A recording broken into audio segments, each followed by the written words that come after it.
Hi, my name is Brenna Corner, and I'm the director of Carmen Up Close and Personal.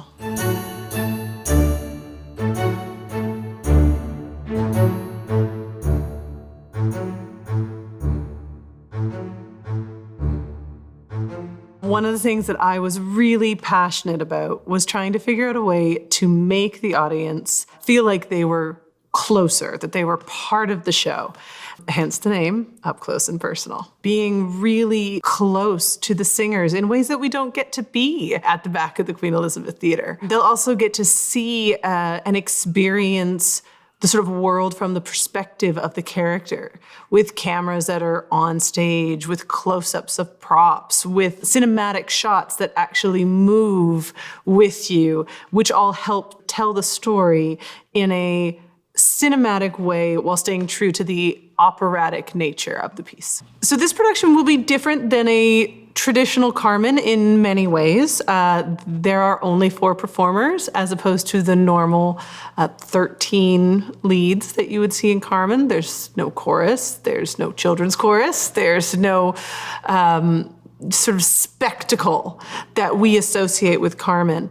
However, because we've sort of taken out some of the traditional spectacle, what you will see is a more grounded and sort of humanly true approach to the journey that those characters go through.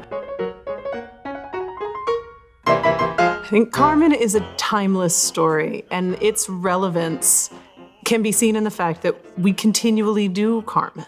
Carmen is relevant to today's audience because of the themes that are inherent within the masterpiece that Bizet wrote.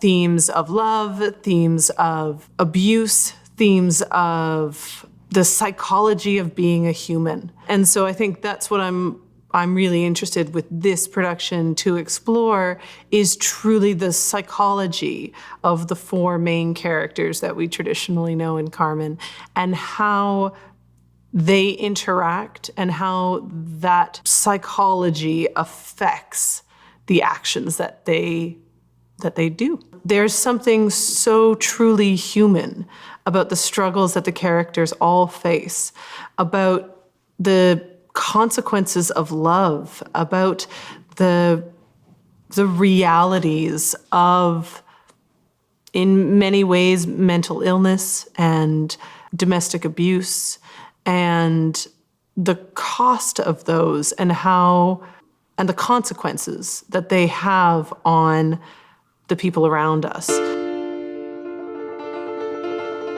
The thing that I think it's important for the audiences to realize is that this is not our normal production of Carmen. We do not have the spectacle that we normally associate with Carmen, but the trade-off is that what you get is a much more intimate and much more human understanding of the story and of the character journey that Bizet originally created.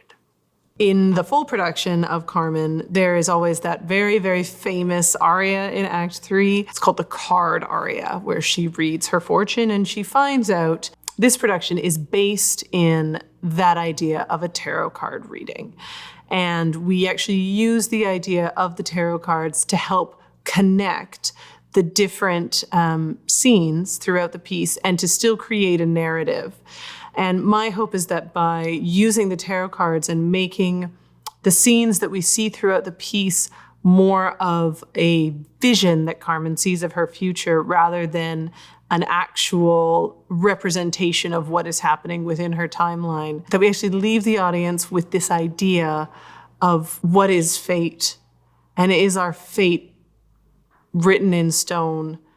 And by knowing our fate, do we have the power to change it?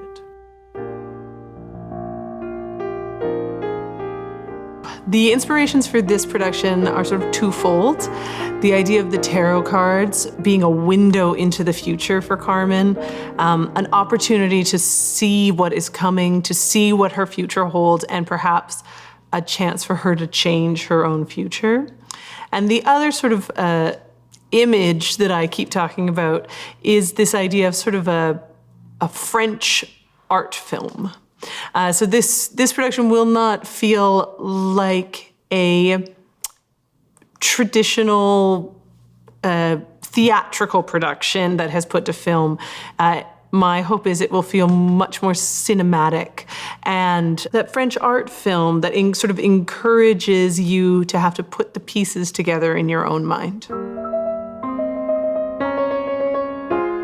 I think as artists, one of the magical things that we have the ability to do is to start conversations.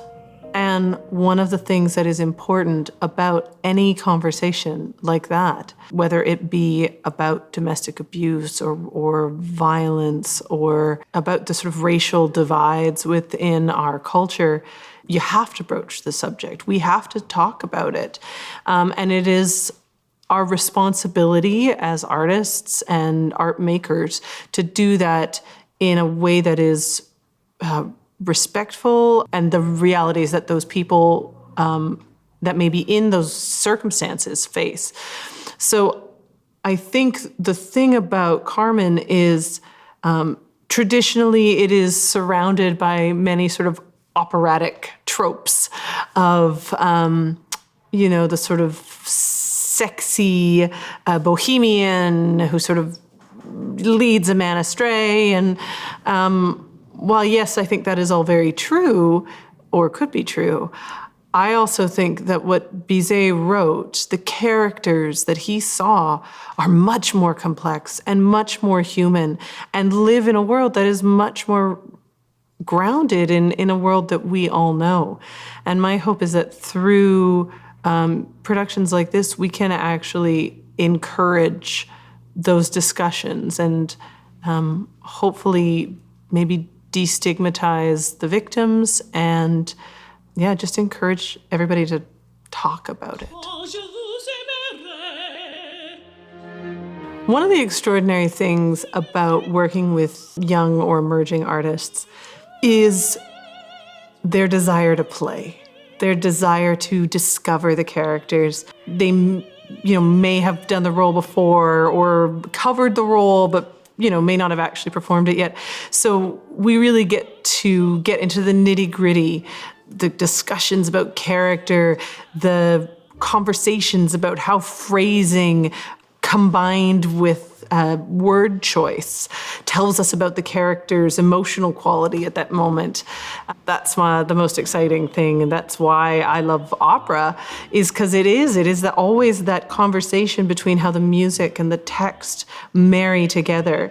And one of the most extraordinary things about working with young artists is you really do get to dig in to all of that fun stuff, because it's often still new for everyone. I love Carmen. I think the story is extraordinary. I think the characters Bizet wrote are some of the most complex characters that we see in opera. It really is this sort of connecting piece that takes us into verismo. But one of the challenges, I think, to truly understand the character's journey in a traditional, fully staged, with all the bells and whistles productions of Carmen, is that it's very hard to be that connected and that intimate with these performers in some of the moments.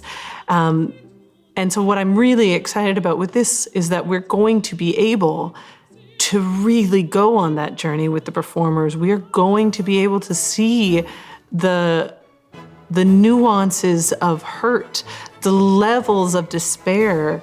And I think that, to me, is a pretty thrilling bonus to having to produce art in the time of COVID.